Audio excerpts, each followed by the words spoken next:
26 March শুক্রবার পাণ্ডবেশ্বর কেন্দ্রের তৃণমূল প্রার্থী নরেন্দ্রনাথ চক্রবর্তীর সমর্থনে জনসভা করতে আসছেন তৃণমূল সুপ্রিমো মমতা বন্দ্যোপাধ্যায় দুর্গাপুর ফরিদপুর ব্লকের লাউদোহা ফুটবল মাঠে। সোমবার জনসভা স্থলে হেলিকপ্টারের মহড়া হয়। সমস্ত নিরাপত্তার খুঁটিনাটি দিক খতিয়ে দেখা হয়। আজকে হেলিকপ্টারের ট্রায়াল ডেট ছিল,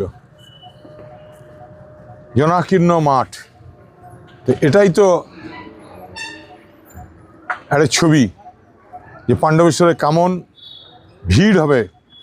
মানুষ মমতা বন্দ্যোপাধ্যায়ের আশীর্বাদ ধন্য, মানুষ লক্ষ্মীর ভাণ্ডার থেকে শুরু করে যুবসাথী থেকে শুরু করে কৃষক বন্ধু থেকে শুরু করে মানুষ যেভাবে উপকৃত, তাই দিদিকে দেখার জন্য পাণ্ডবেশ্বরের লাউদোয়া মাঠে লক্ষ মানুষের ভিড় হবে 26 তারিখে দুপুরবেলায়।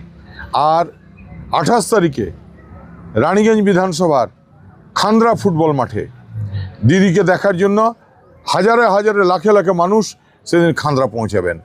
আর শুধু তাই নয়, দিদির এই জনজোয়ার ব্যালট বক্সে প্রতিফলিত হবে।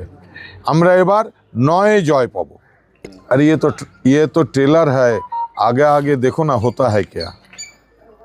পশ্চিম বর্ধমান জেলার দলের সব প্রার্থীদের নিয়েই এই দিন নির্বাচনী প্রচার সারবেন নেত্রী মমতা বন্দ্যোপাধ্যায়।